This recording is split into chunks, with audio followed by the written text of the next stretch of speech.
The Ultimate Hitchhiker's Guide to the Galaxy by Douglas Adams. A Guide to the Guide. Some unhelpful remarks from the author. The history, it's the introduction? I'm not gonna read the introduction. I'm gonna read it for myself, but I'm not gonna record it. Chapter 1. The house stood on a slight rise just on the edge of the village. It stood on its own and looked out over a broad spread of West Country farmland. Not a remarkable house by any means.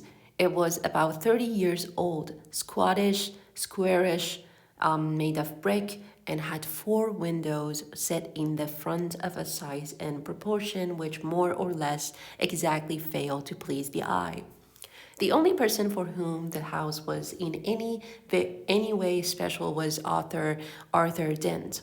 And that was only because it happened to be the one he lived in. He had lived in it for about 3 years, ever since he had moved out of London because it made him nervous and irritable. He was about 30 as well, tall, dark haired, and never quite at ease with himself. The thing that used to worry him most was the fact that people always used to ask him what he was looking so worried about. He worked in local radio, which he always used to tell his friend was a lot more interesting than they probably thought. It was, too. Most of his friends worked in advertising. On Wednesday night, it had rained very heavily. The lane was wet and muddy. But the Thursday morning sun was bright and clear as it shone on Arthur Dent's house for what was to be the last time. It hadn't properly registered yet with Arthur that the council wanted to knock it down and build a bypass instead. At 8 o'clock on Thursday morning, Arthur didn't feel very good. He woke up blearily. Blearily? I don't know that word. Of the eyes, unfocused or filmy from sleep or tiredness. Blearily.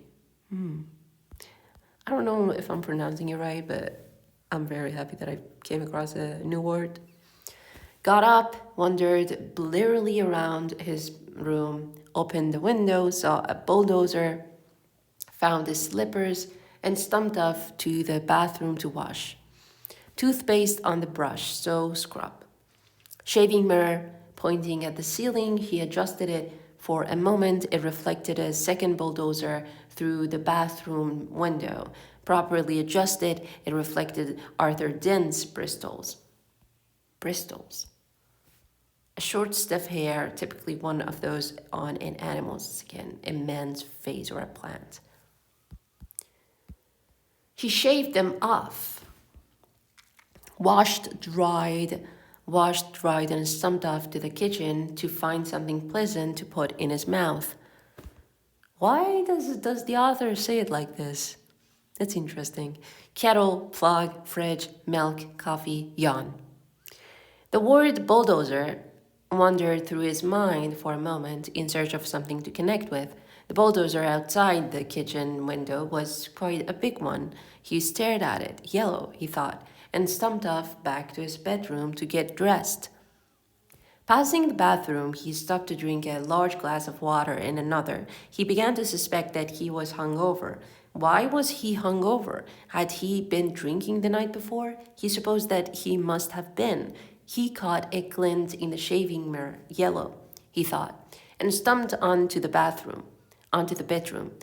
He stood and thought. The pup, he thought. Oh dear, the pup. He vaguely remembered being angry about something that seemed important. He'd been telling people about it at great length. He rather suspected his clearest visual recollection was of glazed looks on other people's faces. Something about a new bypass he'd just found out about. It had been in the pipeline for months, only no one seemed to have known about it. Ridiculous. He took a swig of water, it would sort itself out. He decided no one wanted a bypass. The council didn't have a leg to stand on. It would sort itself out. God, what a terrible hangover earned him in, though. He looked at himself in the wardrobe mirror. He stuck out his tongue. Yellow, he thought. The word yellow wandered through his mind in search of something to connect with. 15 seconds later, he was out of the house and lying in front of a big yellow bulldozer that was advancing up his garden path. Mr. L. Proser was, as they say, only human. In other words, he was a carbon-based bipedal life form. That's interesting. Descended from an ape. No, that's not what I believe in, but okay. I mean, like in reading books, something that I want to add here, in reading books, like you come across all sorts of belief system, right? You come across all sorts of theories and just notions that are not related to what you believe in and what you understand to be true. And that should not discourage you from reading the book. I mean, like every book has it. So it doesn't mean that you don't need to read any books. No, it just means that you need to register it to yourself that this is not what you believe in, and that's it. And you just move on. That's exactly what you need to do. So it's okay if you come across them. I mean, the world is filled with people that are different from you, right? And you don't need to be running away from them. Instead, you can just make peace with what you believe in and be very conscious of what you are and who you are. So let's begin again. More specifically, he was 40, fat and shabby, and worked for the local council. Curiously enough, though he didn't know it, he was also a direct male line descendant of Genghis Khan, though intervening generations and racial mixing had so juggled his genes that he had no discernible Mongoloid characteristics. I don't know if I'm pronouncing some of these things right, but just forgive me for that. I guess I apologize in advance because I'll be butchering all the pronunciation, I guess, that are just so unfamiliar to me. And the only vestiges left in Mr. L. Proser of his mighty ancestry were a pronounced stoutness about the tongue and a predilection? What's that? What is it? A preference or a special liking for something, a bias in favor of something, predilection. I think that's the right pronunciation. Let's figure it out. Translate. Well, I don't have any internet connection at the time, so I can't do that. Predilection. About the tongue and a predilection for little fur hats. He was by no means a great warrior. In fact, he was a nervous, worried man. Today, he was particularly nervous and worried because something had gone seriously wrong with his job, which was to see that Arthur Dent's house got cleared out of the way before the day was out. "Cut off it, Mr. Dent," he said. "You can't win, you know. You can't lie in front of the bulldozer indefinitely." He tried to make his eyes blaze fiercely, but they just wouldn't do it. Arthur lay in the mud and squelched at him. "I'm game," he said. "We'll see who rusts first." "I'm afraid you're going to have to accept it," said Mr. Proser, gripping his fur hat and rolling it around the top of his head. "This bypass has got to be built, and it's going to be built." "First, I've heard of it," said Arthur. "Why is it got to be built?" Mr. Proser shook his finger at him for a bit, then stopped and put it away again. "What do you mean? Why is it got to be built?" What do you mean, why is it got to be built?" he said. "It's a bypass. You've got to build bypasses." Bypasses are devices that allow some people to dash from point A to point B very fast, while other people dash from point B to point A very fast.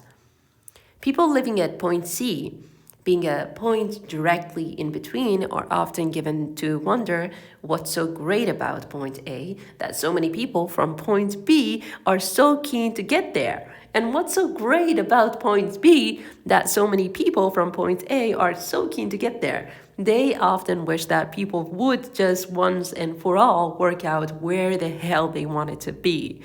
Oh my God, that's just so funny. I heard that the Douglas Adams is just such a comedian in the way he writes, and now it's kind of becoming obvious to me why they say it like that. So I love it. I just love it. Mr. Proser wanted to be at point D. Point D wasn't anywhere in particular. It was just any convenient point a very long way from points A, B, and C.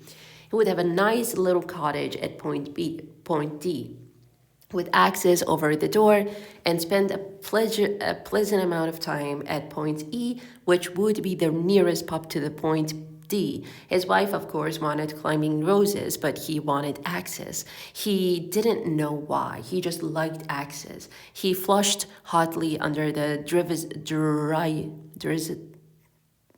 what's that? Derisive? What? Expressing contempt or ridicule. What does it mean? I mean, how do you pronounce it? Not what does it mean, but like, how do you actually pronounce it? Derisive. Derisive? Anybody who's listening to me can comment, please? I don't know if you can show me how to pronounce it in comments, but you can try your best. Derisive grins of the bulldozer drivers. He shifted his weight from foot to foot, but it was equally uncomfortable on each. Obviously, somebody had been appallingly incompetent, and he hoped to God it wasn't him. Mr. Proser said, "You were quite entitled to make any suggestions or protests at the appropriate time, you know." Appropriate time? Who did Arthur? Appropriate time. The first I knew about it was when a workman arrived at my home yesterday. I asked him if he'd come to clean to windows, and he said no. He'd come to demolish the house. He didn't tell me straight away, of course, but oh no. First, he wiped a couple of windows and charged me a $5. Then he told me, "But Mr. Dent, the plans have been available in the local planning office for the last 9 months." "Oh, yes. Well, as soon as I heard, I went straight round to see them yesterday afternoon." "You hadn't exactly gone out of your way to call attention to them, had you? I mean, like actually telling anybody or anything?" "But the plans were on display. On display, I eventually had to go down to the cellar to find them. That's the display department with a flashlight." "Ah, well, the lights had probably gone. So had the stairs. So had the stairs." "But look, you found the notice, didn't you?" "Yes," said Arthur. "Yes, I did. It was on display in the bottom of a locked filing cabinet stuck in a disused lavatory, with a sign on the door saying 'Beware of the leopard.'" That's interesting. A cloud passed overhead. It cast a shadow over Arthur Dent as he lay propped up on his elbow in the cold mud. It cast a shadow over Arthur Dent's house. Mr. Proser frowned at it. "It's not as if it's a particularly nice house," he said. "I'm sorry, but I happen to like it." "You'll like the bypass." "What?" "Oh, shut up! I would say the same thing." "Oh, shut up," said Arthur Dent. "Shut up and go away and take your bloody bypass with you. You haven't got a leg to stand on, and you know it." Mr. Proser's mouth opened and closed a couple of times, while his mind was for a moment filled with inexplicable but terribly attractive visions of Arthur Dent's house being consumed with fire and Arthur himself running screaming from the blazing ruin with at least 3 hefty spears protruding from his back. Mr. Proser was often bothered with visions like these, and they made him feel very nervous. He stuttered for a moment and then pulled himself together. "Mr. Dent," he said. "Hello, yes," said Arthur. Some factual information for you. Have you any idea how much damage that bulldozer would suffer if I just let it roll straight over you? How much? Said Arthur. None at all. None at all, said Mr. Proser, and stormed nervously off, wondering why his brain was filled with 1,000 hairy horsemen all shouting at him. Whoa. That's like, I think he's suffering from intrusive thoughts, I guess. By a curious coincidence, none at all is exactly how much suspicion the ape descendant Arthur Dent had that one of his closest friends was not descended from an ape, but was in fact from a small planet somewhere in the vicinity of Betelgeuse, I don't know what that is, and not from Guilford, as he usually claimed. Arthur Dent had never ever suspected this. This friend of his had first arrived on the planet Earth some 15 Earth years previously, and he had worked hard to blend himself into Earth society. Into Earth society. With it must be said, some success. For instance, he had spent those 15 years pretending to be out of work actor, which was plausible enough. He had made one careless blunder though, because he had skimmed a bit on his preparatory research. The information he had gathered had led him to choose the name Fort Prefect, as being nicely inconspicuous.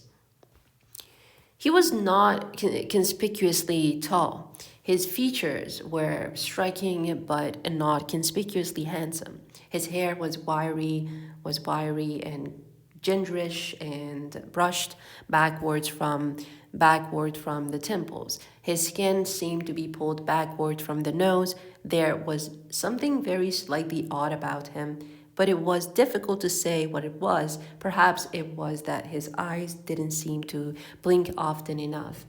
Blink often enough, and when you talked to him for any length of time, your eyes began involuntarily to water on his behalf. Perhaps it was. That's just so funny. That's just so funny. Oh my god. Perhaps it was that he smiled slightly too broadly and gave people the unnerving impression that he was about to go for their neck. He struck most of the friends he had made on Earth as an eccentric, but a harmless one, an unruly boozer with some oddish habit. What's a boozer? A person who drinks large quantities of alcohol, yeah. Get badly drunk and start making fun of any astrophysicist he could find till he got thrown out. Sometimes he would get seized. He would get seized with oddly distracted moods and stare into the sky as if hypnotized until someone asked him what he was doing. Then he would start guiltily for a moment, relax and grin. Oh, just looking for flying saucers, he would joke, and everyone would laugh and ask him what sort of flying saucers he was looking for. Green ones, he would reply with a wicked grin, laugh wildly for a moment, and then suddenly lunge for the nearest bar and buy an enormous round of drinks. Evenings like this usually ended badly. Ford would get out of his skull and whiskey, huddle in a corner with some girl and explain to her in slurred phrases that honestly the color of the flying saucer didn't matter that much really. Thereafter, staggering semi-paralytic down the night street, he would often ask passing policemen if they knew the way to Betelgeuse. Betelgeuse. What's that? The policeman would usually say something like, "Don't you think it's about time you went off home, sir?" "I'm trying to, baby. I'm trying to," is what Ford invariably replied on these occasions. In fact, what he was really looking for when he stared distractedly into the sky was any kind of flying saucer at all. The reason he said green was that green was the traditional space livery of the space livery. What?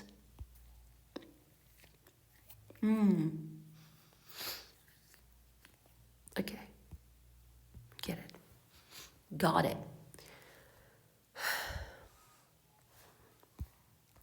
Fort Prefect was desperate that any flying saucer at all would arrive soon because 15 years was a long time to get stranded anywhere, particularly somewhere as mind-bogglingly dull as the Earth.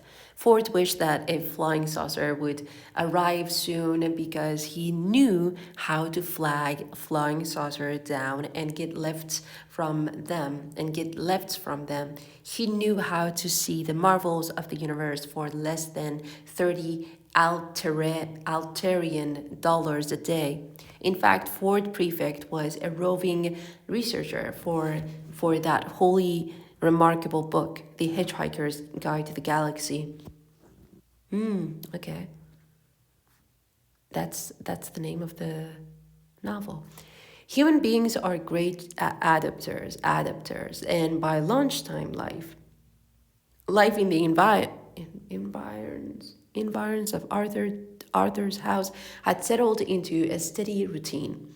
It was Arthur's accepted role to lie squelching in the mud, making occasional demands to see his lawyer, his mother, or a good book. It was Mr. Proser's accepted role to tackle Arthur with the occasional new ploy, such as the For the Public Good talk or the March of Progress talk, and they knocked my house down once never looked back talk, and various other casualties and threats. I know what casualty is, but cajolery. I don't know how to pronounce it. Cajolery, is it? I'll have to highlight this. And it was the bulldozer driver's accepted role to sit around drinking coffee and experimenting with union regulations to see how they could turn the situation to their financial advantage. The earth moved slowly in its diurnal course, diurnal, what's it called? Diurnal. Okay, off or during the day. Diurnal. It's like nocturnal or diurnal, I would say. I don't know. The sun was beginning to dry out the mud that Arthur lay in. A shadow moved across him again. Hello, Arthur, said the shadow. Arthur looked up and, squinting into the sun, was startled to see Ford Prefect standing above him. Ford! Hello, how are you? Fine, said Ford. Look, are you busy? Am I busy? Exclaimed Arthur. Well, I've just got all of these bulldozers and things to lie in front of. Oh my god! That's just so freaking funny. Well, I've just got all these bulldozers and things to lie in front of because they'll knock my house down if I don't. But other than that, well, no, not especially. Why? That's just that's just so funny. They don't have sarcasm on Betelgeuse, and Fort Prefect often failed to notice it unless he was concentrating. He said, Good, is there anywhere we can talk? What? Said Arthur Dent. For a few seconds, Ford seemed to ignore him and stared fixedly into the sky like a rabbit trying to get run over by a car. Then suddenly he squatted down beside Arthur. We've got to talk, he said urgently. Fine, said Arthur. Talk. And drink, said Ford. It's vitally important that we talk and drink. Now, we'll go to the pub in the village. He looked into the sky again, nervous, expectant. Look, don't you understand? Shouted Arthur. He pointed at Proser. That man wants to knock my house down. Ford glanced at him, puzzled. Well, he can do it while you're away. Jeez, that's just so funny.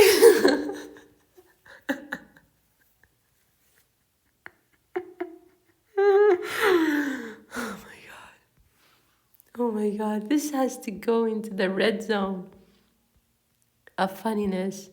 The red zone. But I don't want him to. Yeah. Yeah, now he understands it. Now he he got the point. Look, what's the matter with you, Ford? Said Arthur. Nothing. Nothing. Nothing's the matter. Listen to me. I've got to tell you the most important thing you've ever heard. I've got to tell you now, and I've got to tell you in the saloon bar of the horse and groom. Of the horse and groom. What? Saloon bar of the horse and groom? Oh, it's the name of the saloon bar, is it? I don't know. But why? Because you're going to need a very stiff drink. Okay. Ford stared at Arthur, and Arthur was astonished to find his will beginning to weaken. He didn't realize that this was because of an old drinking game that Ford learned to play in the hyperspace ports that served the Madronites. It's not even in the dictionary. Mining belt in the star system of Orion Beta. Okay, these are just names made up, I guess, by the author. The game was not unlike the Earth game called Indian wrestling and was played like this. Two contestants would sit either side of a table with a glass in front of each of them. Between them would be placed a bottle of Jang spirit as immortalized in that ancient Orion mining song. Oh, don't give me none more than don't give me none more than what? Don't don't give me none more of that old Yang spirit. No, don't give me none more of that old Yang spirit. For my head will fly, my tongue will lie, my eyes will fry, and I may die. Won't you pour me one more of that sinful old Yang spirit? Each of the two contestants would then concentrate their will on the bottle and attempt to tip it and pour spirit into the glass of his opponent, who would then have to drink it. The bottle would then be refilled. The game would be played again and again. Once you started to lose, you would probably keep losing because one of the effects of Jang spirit is to depress telepsychic power. Telepsychic power, huh? Okay. As soon as a predetermined quantity had been consumed, the final loser would have to perform a forfeit, which was usually obscenely biological. What's a forfeit? Lose or be deprived of as a penalty for wrongdoing. Oh, wow. A forfeit?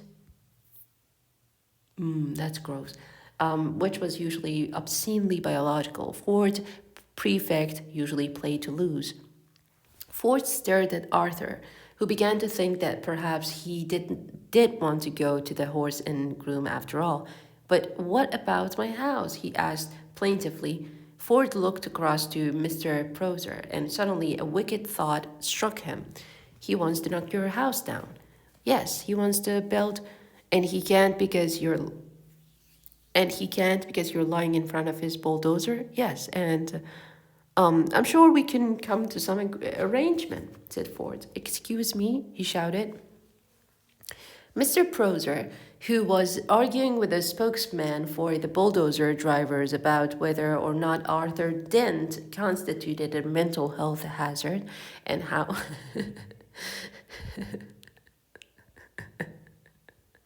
and how much they should get paid if he did, looked around. He was surprised and slightly alarmed to see that Arthur had company. Yes, hello, he called. Has Mr. Dent come to his senses yet? Can we for the moment, he called Ford, assume that he hasn't? Well, sighed Mr. Prosser. And can we also assume, said Ford, that he's going to be staying here all day? So all your men are going to be standing around all day doing nothing. Could be. Well, if you're resigned to doing that anyway, you don't actually need him to.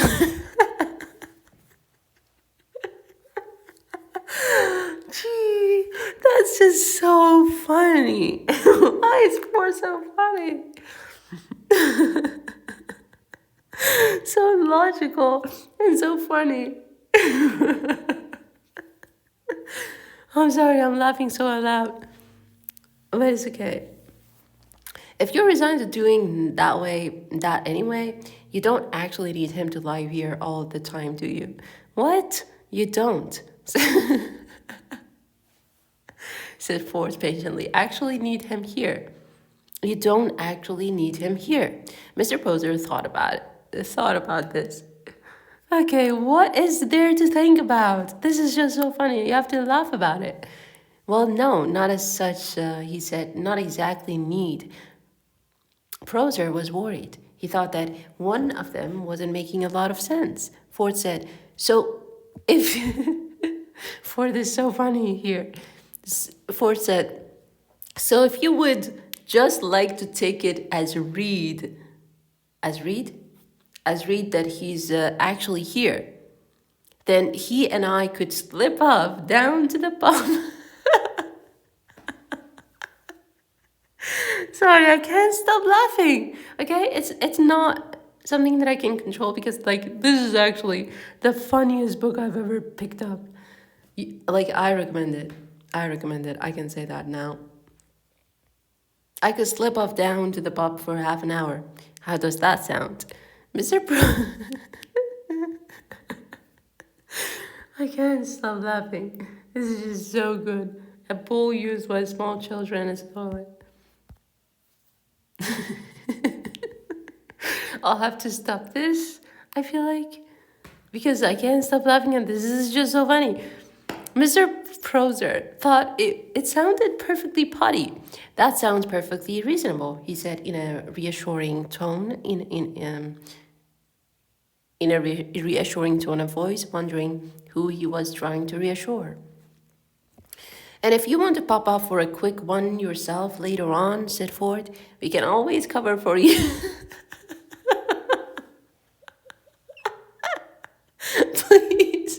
Please, Ford, don't talk. It's just so funny, jeez. Okay.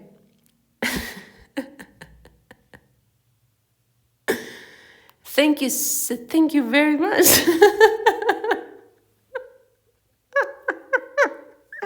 And he was fooled. He said, thank you very much, said Mr. Proser, who no longer knew how to play this at all. Thank you very much. Yes. That's very kind. He frowned, then smiled, then tried to do both at once, failed, grasped hold of his fur hat and rolled it fitfully round the top of his head. He could only assume that he had just won. So, continued Ford Prefect, if you would just like to come over here and lie down. What? Oh my god, this is just so funny. How could this even be in a book? I never seen such a funny part in a book. Excuse me for all the laughter. That is just so funny. It's just so funny, okay? What? Said Mr. Proser. I'm sorry, said Ford. Perhaps I hadn't made myself fully clear. Somebody's got to lie in front of the bulldozer. Haven't they? Or there won't be anything to stop them driving into Mr. Dent's house, will there? What? Said Mr. Proser is just so confused.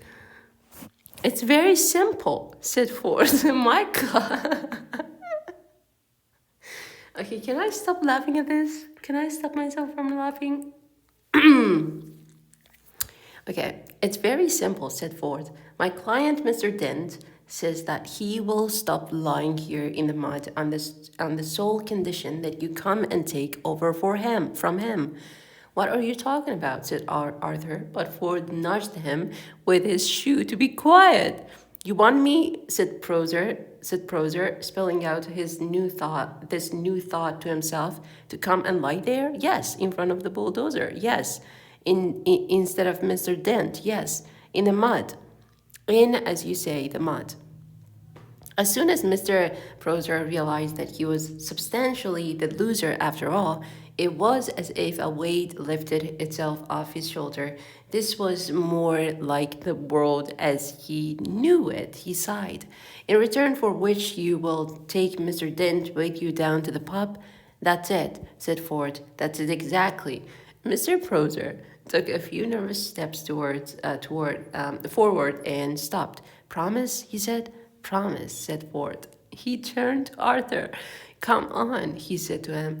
Get up and let the man lie down. Arthur stood up, feeling as if he was in a dream. He was in a very funny dream. He was just, oh my God, this is just so funny. Okay. Ford beckoned to Proser, who sadly awkwardly sat down in the mud. He felt that his whole life was some kind of dream, and he sometimes wondered whose it was and whether they were enjoying it. The mud folded itself round his bottom and his arms and oozed into his shoes. Ford looked at him severely. And no sneaky knocking Mr. Dent's house down while he's away, all right? He said. Wow. The mere thought, growled Mr. Poser, hadn't even begun to speculate. He continued, settling himself back, about the merest possibility of crossing my mind. Oh, wow. He saw the bulldozer drivers' union representative approaching and let his head sink back and close his eyes. He was trying to marshal his argument for proving that he did not now constitute a mental health hazard himself. He was far from certain about this. His mind seemed to be full of noises, horses, smoke, and the stench of blood. This always happened when he felt miserable or put upon, and he had never been been able to explain it to himself in a high dimension of which we know nothing. The mighty Han bellowed with rage, but Mr. Proser only trembled slightly and whimpered. He began to feel little pricks of water behind his eyelids. Bureaucratic,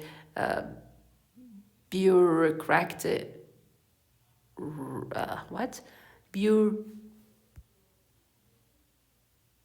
It's not bureaucratic. It's something else. Bureaucratic. It is bureaucratic. Why am I? Okay. I never seen the spelling of it, I guess, in this way. Bureaucratic. Cock-ups. Angry men lying in mud. Indecipherable strangers handing out inexplicable humiliation and an unidentified army of horsemen laughing at him in his head. What a day. What a day. Fourth Prefect knew that it didn't matter a pair of dingoes' kidneys whether Arthur's house got knocked down or not now. Arthur remained very worried. But can we trust him? He said. Myself, I trust him to the end of the earth, said Ford. Oh, yes, said Arthur. And how far is that? About 12 minutes away, said Ford. Come on, I need a drink. Chapter 2.